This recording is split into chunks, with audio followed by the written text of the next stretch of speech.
The mahogany desk in the Langford study was a battlefield, and the demand letter sitting upon it was a declaration of war. $2 million, that was the price tag Luciana Molina and her mother, Rosa, had placed on Raymond Langford's dignity. For 50 years, Raymond had moved through the world with a spotless reputation, a man who believed that a child's education was an investment that never lost value and that groceries were shared with those in need. Now, he sat with his head in his hands, not looking for a fight, but for a pen to sign away his piece to stop the world from hearing a lie. He saw a young mother he had treated like a second daughter. His daughter, Brooke, saw a calculated predator. Brooke Langford was not her father. A criminal defense attorney who had spent a decade staring into the eyes of the city's worst, she didn't believe in the inherent goodness of people, she believed in evidence. While her father lived in the light of philanthropy, Brooke navigated the gray moral landscapes of courtrooms where truth was a commodity to be traded.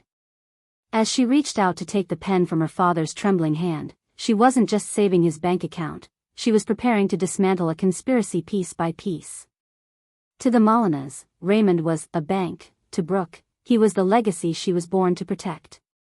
She looked at the signature line and then at her father's weary eyes, whispering a silent vow that the extortion would end here, even if she had to burn the Molinas' world to the ground to save his. The sun-drenched study of the Langford estate, usually a sanctuary of quiet reflection and the scent of old leather books, had become a room of mourning. Raymond Langford sat motionless, the weight of the demand letter pressing down on him more heavily than the decades he had spent building his industrial empire. The legal jargon on the page, terms like emotional distress, unwanted physical contact, and punitive damages, felt like a jagged contrast to the warmth of the home he had shared with his late wife. For 3 years, he had opened his doors to Luciana Molina, not just as an employer, but as a benefactor. He had viewed her son, Eli, as the grandson he never had, paying for private tuition and ensuring the boy had every opportunity the world could offer. Raymond was ready to pay. To him, the $2 million settlement was a transactional necessity to keep his name out of the mud. He feared the scandal, the whispers at the country club, and the look in people's eyes when they heard the fabricated accusations. His voice cracked with shame as he looked at Brooke, pleading for her to understand that his career and her own could be tied to this predator label forever. He saw the headlines already forming in his mind, the legacy of a kind man overwritten by the ink of a lie. He reached for the pen, his hands shaking with the tremors of a man who felt he had already lost. Brooke, however, stood with a practiced calm she had honed in high-profile courtrooms. She watched her father, the man who overbought groceries every Friday just so he could send a trunk full of premium goods home with his staff, and felt a cold surge of protective fury. She knew that paying wouldn't stop the bleeding, it would only confirm the lie in the eyes of the public. "If you sign this, Dad, you aren't buying peace," she said, her voice steady and low. "You're buying a life sentence of guilt for a crime you didn't commit." She took the pen from his hand and set it aside, her mind already moving past the emotional weight of the betrayal and into the clinical world of defense strategy. Outside in the hallway, the opposition waited with a confidence that bordered on arrogance. Marcus Thorne, a lawyer known more for his predatory billboards than his legal mind, stood with a smug expression, adjusting his cufflinks. Beside him was Rosa Molina, a woman who had mastered the art of looking like a grieving victim while calculating the square footage of the estate. Brooke walked out to meet them, but she didn't offer the check they expected. Instead, she offered a smile that held the edge of a blade, telling them to keep their lawsuit active. She watched as Rosa's triumphant expression faltered, replaced by a flicker of uncertainty. The war had begun, and the Molinas had no idea they were facing a woman who was holding a counterattack instead of a settlement. To Brooke, the investigation began with a meticulous timeline of the last 6 months. She spent hours in the study, her laptop glowing in the twilight, as she reconstructed the Molinas' movements. It became clear that they hadn't just accepted her father's help, they had used it to audit his life. Every act of grace Raymond had extended, the extra time off for Luciana, the access to the kitchen, the conversations about his late wife, was used as a window into his routines and his vulnerabilities. They knew his fear of conflict and his deep-seated desire to avoid a public scandal. They had turned his home into a laboratory where they tested his limits. They had coached Luciana with the precision of a stage director. Every flexible hour Raymond granted her was a window of time used to refine the fabrication. They saw his rich man's guilt not as a virtue, but as a harvestable crop. Brooke realized that while her father was busy becoming a grandfather figure to Eli, the Molinas were busy mapping the house for dead zones in the security system. They had studied the camera angles, noted the times the groundskeepers were on the far side of the property, and identified the moments when Raymond was most alone. They thought they were playing a high-stakes game against a soft man, and they were right about Raymond, but they were fatally wrong about the daughter he had raised. The betrayal was transactional and cold, stripping away the last of Raymond's peace. Brooke looked at a photograph of Raymond and Eli on the mantel, the boy laughing, her father beaming, and felt the weight of the misplaced trust. The Molinas had taken everything Raymond had given them, tuition, food, and even a red bicycle for the boy, and used it to sharpen the knife they now held to his throat. Brooke's anger was a quiet, burning thing. She didn't go to the police yet. She knew that in her world, you don't fire until you've accounted for the wind and the target's armor. She needed to let them think they were winning so they would become careless. She set up a temporary firm in the study, her mahogany desk now a command center of dual-monitor laptops and encrypted links to a forensic data firm. She called Jax, her lead investigator, a man who lived in the digital shadows. "I need everything," she told him. "I want their phone records, their bank statements, and every social media post they've deleted in the last year." She needed the digital ghost of their conspiracy, toll records, metadata, and the paper trail of the second phone she suspected Rosa Molina was using to pull the strings. The Molinas were celebrating a victory in a war that hadn't truly started, unaware that Brooke was already measuring the distance to their prison cell. The sun bled through the heavy velvet curtains of the security room the following morning, but the warmth stayed outside. Brooke sat before a wall of monitors, her glasses reflecting the blue light of 48 hours of high-definition footage. Her father's head of security, a man named Miller, stood behind her, shifting nervously. He felt responsible for the breach, explaining that Luciana knew the house well enough to find that it dead zones, where no cameras could see. He pointed out the gaps in coverage, frustrated that his system had been bypassed by someone so seemingly simple. On the screen, Luciana moved with the ease of a ghost through the colonial hallways. Brooke watched her carefully. On the morning of the alleged assault, Luciana didn't look like a woman in fear, she looked like someone checking a grocery list. Eventually, she reached the threshold of the master suite, the one private area without a direct camera feed. Brooke watched her pause at the door, checking her hair in a hallway mirror and looking at her watch like a runner at the starting block. Then came the 3 minutes of digital silence, followed by the explosion, Luciana bursting back into the frame, her clothes torn at the shoulder, her face a mask of rehearsed terror. "Nothing but her word against his," Miller muttered, pointing out the lack of eyes in that room. "She played us, Brooke."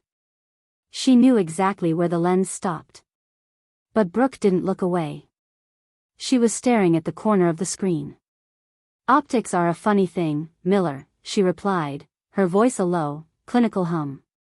She rewound the footage, slowing it down to a frame-by-frame crawl. She wasn't looking at Luciana, she was looking at an ornate, gold-leaf French mirror hanging on the opposite wall of the hallway, angled perfectly toward the open bedroom door. It was a decorative antique, a gift from Brooke's mother, and in its beveled edge, the blind spot wasn't so blind. In the reflection, the victim stood calmly in the center of the plush rug. Raymond wasn't even in the frame. The footage showed him momentarily through the gap of the ensuite bathroom door, washing his hands. With the detached movements of an actress in a dressing room, Luciana reached up, gripped her own collar, and jerked it until the seams popped. Then she puffed out her cheeks, took a breath, and began the scream that would break Raymond's heart. Brooke felt a surge of ice-cold adrenaline. Luciana had been so focused on the cameras she could see that she forgot the basic physics of light. "Save this, back it up on 3 separate drives, and don't tell a soul," Brooke commanded, her voice echoing with the finality of a judge's gavel. In a sterile, glass-walled office downtown, Marcus Thorne and Rosa Molina were already spending the money they hadn't yet won. The office smelled of expensive floor wax and success. Thorne tapped a gold pen against the demand letter, his eyes gleaming with the predatory light of a man who smelled a quick settlement. He noted that Raymond hadn't responded to the second email, interpreting the silence as panic. Rich men like Langford don't ignore $5 million problems unless they're trying to move money, he chuckled to Rosa, leaning back in his Italian leather chair. Rosa was even more confident. She viewed Raymond as fragile, a widower who cared more about his standing in the community than the truth. She had spent weeks convincing Luciana that this was their inheritance, a repayment for the years of service.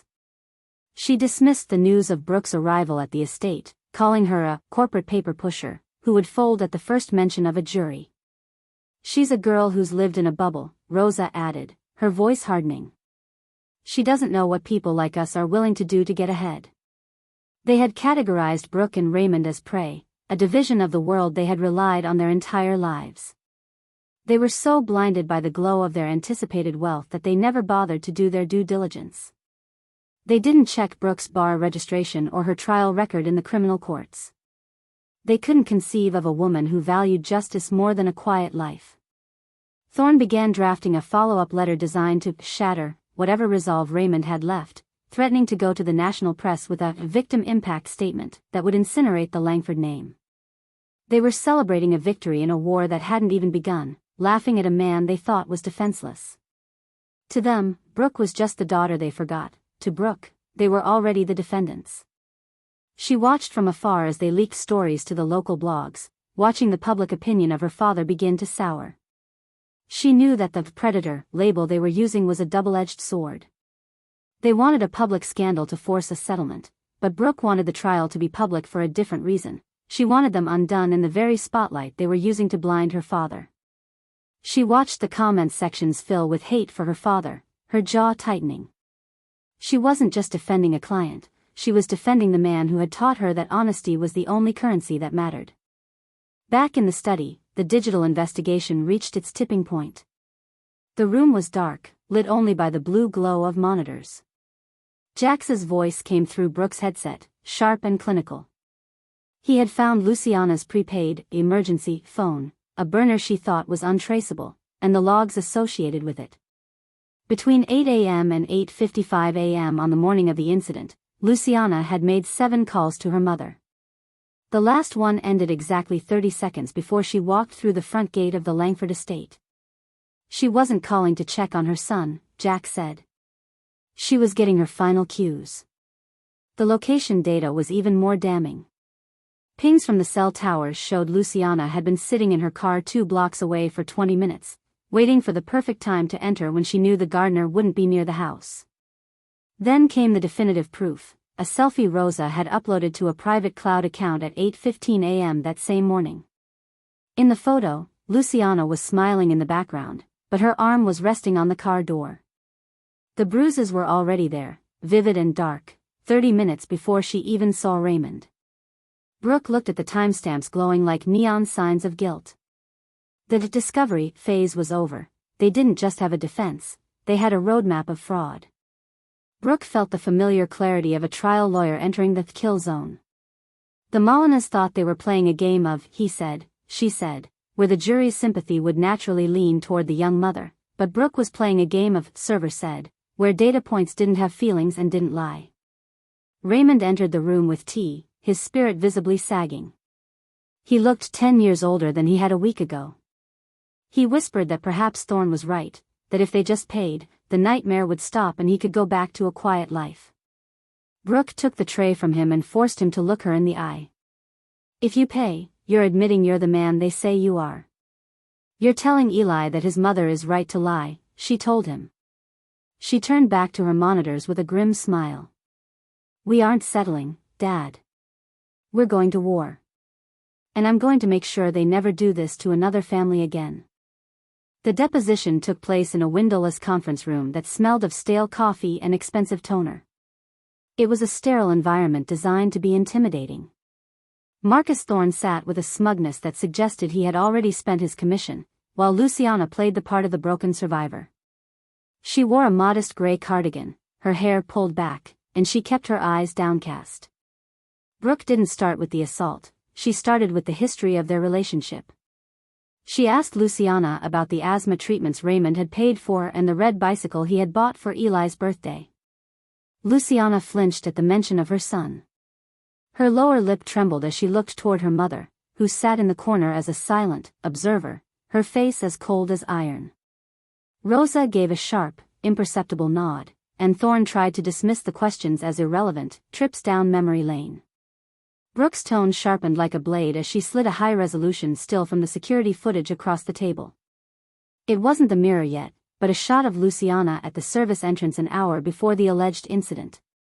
"Explain this, Luciana," Brooke said, tapping the photo. "The bruises on your arm are already there. They match the exact color and stage of healing as the ones in the police photos taken 5 hours later. Did you fall in the car?"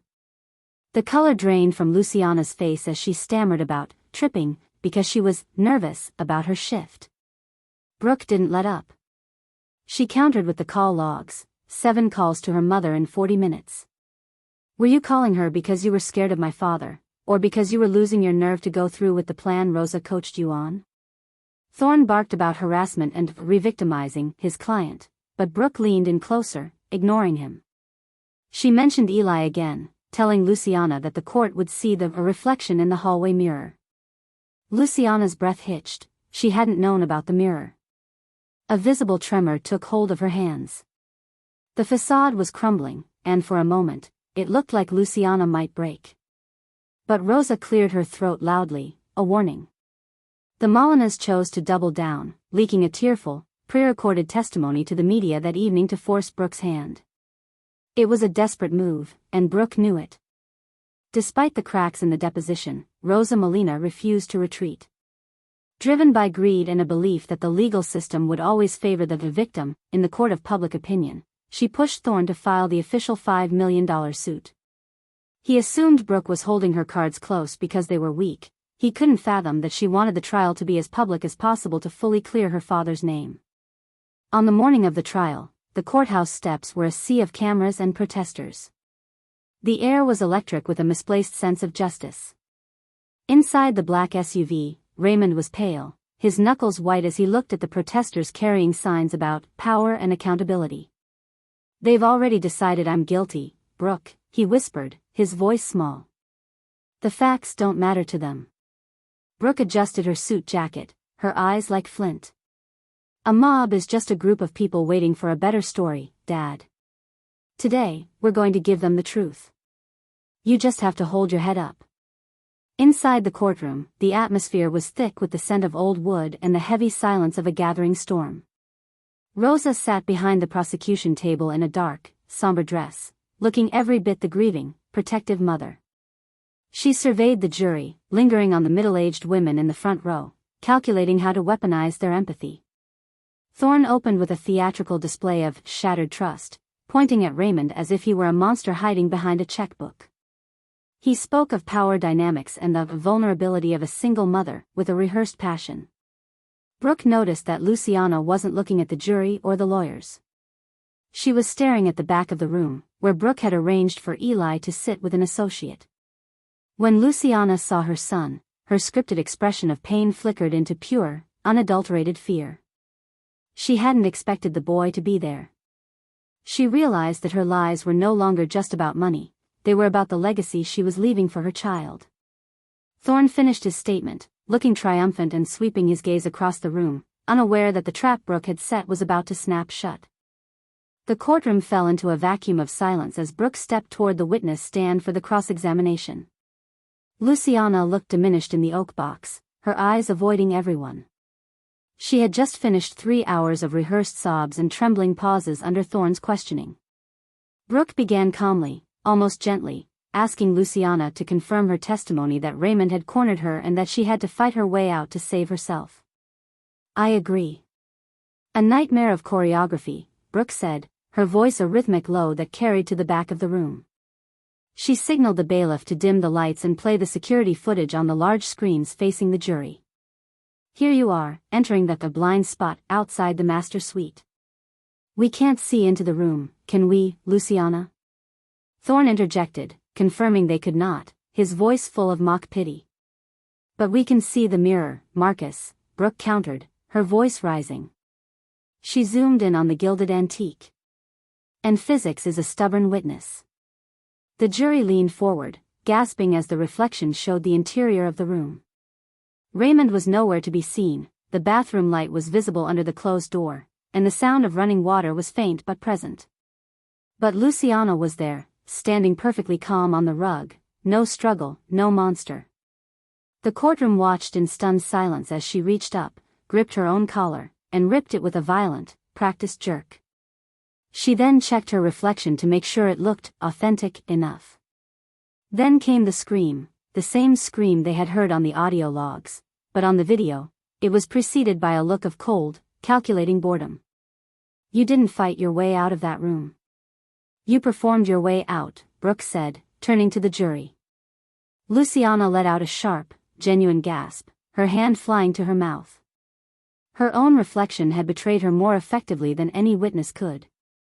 The surgical precision of the evidence had sliced through the lies so cleanly that there was only the cold, hard vacuum of the truth left in the room. The silence following the video was absolute, charged like a storm front. Marcus Thorne was on his feet, ash-faced and stammering about digital manipulation and violation of privacy, but the judge silenced him with a single look. Brooke kept her eyes on Rosa. The mother was no longer a grieving victim, she was a cornered animal, glaring at her daughter to keep her silent, her face twisted in a snarl of defeated greed. Brooke moved to introduce the final piece of evidence, a forensic recovery of a deleted audio file from Luciana's phone. Rosa's voice filled the room, sharp, domineering, and devoid of any maternal warmth. Stop crying, Luciana. If you don't make it look real, we're back to cleaning toilets. He's a bank, Luciana. Not a person. The recording captured Rosa instructing her daughter on where to place the bruises and to wait until Raymond was distracted to scream. Luciana's voice, small and trembling, had protested that Raymond had been good to them, only to be shut down by her mother's venomous demand for their share. The civil case evaporated in minutes. As the judge's gavel sounded like the closing of a tomb, detectives from the district attorney's office stepped forward to arrest the Molinas for extortion and filing a false police report. 2 weeks later, the mansion was quiet again, the protesters long gone. The mirror was gone from the hallway, not because they needed more cameras, but because it had served its purpose. Brooke and Raymond sat in the garden, watching Eli play on the grass with the red bicycle. Raymond had insisted on keeping the boy in his life, navigating the legal guardianship hurdles to ensure Eli wouldn't pay for his mother's crimes. I almost let them take the truth because I thought it was too ugly to survive the light, Raymond admitted, his voice returning to its old strength. Brooke leaned her head against his shoulder, the afternoon sun casting long, golden shadows across the lawn. She realized that her father's capacity to forgive wasn't a liability, it was what made him worth the war. She was no longer just a defense attorney, she was the guardian of a legacy of grace that no lie could ever truly touch. In defending the man who raised her, she had finally found her own verdict. Kindness was a target, but it was a target that could be defended.